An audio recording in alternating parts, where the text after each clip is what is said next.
Man, that's an amazing story. And I think that, that experience, that 3 years of semi-misery, semi-happiness, all these different emotions and different things happening probably made you better as a person. Oh, so strong. Yeah. That's, it's like, I'm a practicing Catholic, full believer in God. And I live my life with the idea of providence, and that there's providence in everything. It could be the smallest, stupidest thing. Like, I'm an avid fisherman. And it's like, how many times I tell this to my kids all the time, like, how many times does God have to prove himself to you?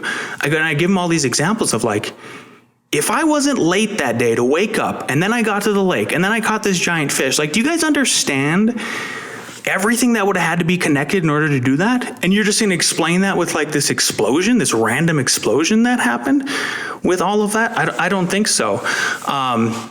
So sorry, what was the original question? I got off tangent there. There really wasn't. But what I was saying is a theme that comes up in this show is that, hardship, heartache, hard things make a better person.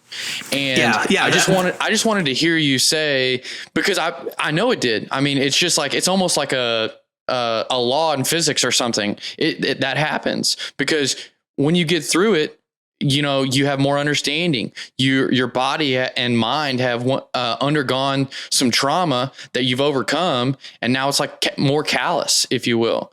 And I just love to hear those stories because that's the story that I think Americans need to hear. The story of the underdog, not the story of the victim, the one of overcoming, not the one of, oh, I'm oppressed.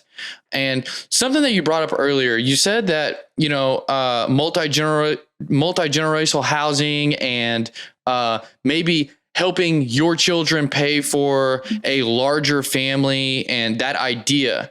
Do you have any worry that will create affluence within your kids because they didn't have to work hard to save up that money to have those kids or have these things? Or do you believe that they can learn from how you are as a person and other things to overcome that type of, problem? Oh yeah. I mean, I even worried about it before I had that thought, for sure. I mean, full disclosure, like, we make pretty good money in the household. The fridge is full, that type of stuff. We live in a really nice house where we designed and built stuff like that, right? So yeah, I've always had that worry about that, for sure, even before then. So it's like, okay, now I just need to my challenge is, like, my mom and dad technically had it easier then, right? Because I grew up, and I'm really thankful for the hard times even there, right? Just like the hard times when my ex-wife left me and all. You're right. It's just exercise for the strong muscles. It's exercise for the resiliency. I'm more thankful for the really, really hard times than anything, I think, because like, I'm just like, oh my gosh, what a good lesson. Thank you, God. Fantastic on that. So what I recognize is, okay, I think, Lance, you just have to be more hyper vigilant about and aware of like, you can't spoon feed them. You cannot do the silver spoon. You still need to figure out ways so that they understand the value of money through work and what it took to get that dollar, so they don't just see the dollar and go, now I'm going to go to Starbucks and just blow it right away.